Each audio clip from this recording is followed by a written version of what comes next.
السلام عليكم ورحمة الله وبركاته. أصحاب قالق سو دواذا gacmo furan iyo qalbi furan kusoo dhawaada bil barakeysan baa lagu jiraa. Ilaahay cibaadada naga aqbalo, ilaahayna ha noo dambi dhaafo, aamiin. Intii dhimatayna allah u naxariisto.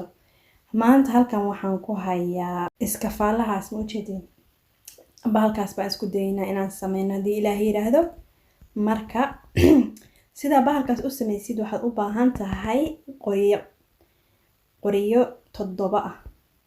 qoryaha 7 ah oo qorigaas uu ka mid yahay darbiga ku dhagan. Darbigana waxaan ugu dhajiyay waxa waaye inaan fiiriyo inuu ku dhagayo iyo in kale iyo inuu masaabiir u baahan yahay.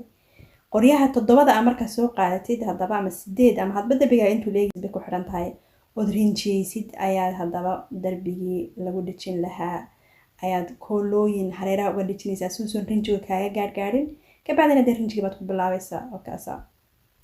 rinjiga markaad ku wadid oo ku dhamaysid oo gees walba iyo koono walba iyo dhinac walba badhag uga soo siisid ayaa hadaba waxaad sameynaysaa koolooyinkii hareeraha aad kaga dhajisay maaragta ayaad ka fiiqaysaa. saas uu noqonayaa marka wakaas darbiga hareeraha rinji badan kaama gaarayo, wixii yaroo kaa gaarana si fudud ayaad uga hagaajin doontaa markaad dhamaysid insha Allah taala. koolooyinka markaad ka fujisid waxaad moodaa in koolooyinka in laga fujiyo kaliya loo sameeyo hawshan. asxaabay koolooyinka ama sharootooyinka aad hareeraha kaga dhajisay markaad ka fujisid darbiga kadib aad waxaad sameynaysaa alwaaxidii aad rinjiyeysatay baad ku qiyaasaysaa si ku noqonayaan maasha Allah qurux way isku soo noqdeen. so far so good. ka bacdina dood ku dhajinaysaa koolo adag oo aan halkan idin soo saari doono oo kooladii aan soo gadan jiray cidii xasuusatay ayaad ku dhajinaysaa. waa koolo adag oo 25 kiilo qaado. halkaas waxaad u aragtaanba darbigii rinjigii baa qaar ku ba'ay laakiinse magic baa lagu sameyn doonaa laga habeyn doonaa. Several days later.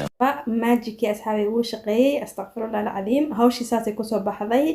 haye labadaas iskafaalo waa iyama originalka iyo koobiga. waxaad u aragtiin ii soo sheega insha Allah. ilaahay waxaan ka rajeynayaa inuu idin inspire gareeyo. kulli anigu wuu inspire gareeyo wakaas hadda shaqo keentay baa la yiri. waxaan sameeyay kursigii fadhiga ayaan waxaan siray dhinaca dheer oo lugaha lagu kala baxsado la isku dangiigiyo ka soo bedel dhinaca bidixda ah oo dhinaca midigta ku soo dhaji si aad qadadii u keentid halkan fadhiga u keentid. marka qadada jikadayna oo li jirtay haddana fadhigaan soo dhiganay. marka waa kaas intaan hawsha wadan waxaan siray break qaado. halkaas waxaan idin tusayaa kooladii rinjigii madawaayo badnaan ka soo fujiyay. kooladii waa wali ku dhagan hadda laakiin hooyooyin haddana wax akhris iyo buug akhris nooma suurto galo laakiin inta badan waan isku dayaa. marka xogaa yar oo break ah iyo kitaab yar baan akhristay.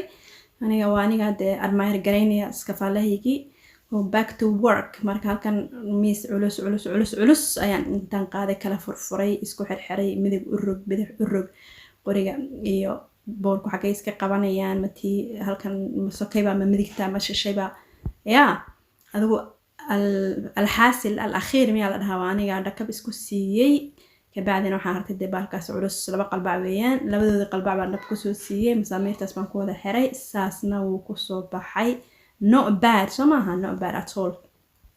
anyways so waxaan idin rajeynayaa inaad wada fiican tihiin. ramadaan mubaarak nawaan idin leeyahay. haddii aad ka hesheen like dhaha subscribe dhaha channelka insha Allah taala. insha Allah taala cashiradeenina way noo sii socon doonaan narcissismka ku saabsanaa iyo dhiirigelinta iyo iswacyigelinta. asxaabay waad mahadsantihiin. khayrna waan idin rajeynayaa.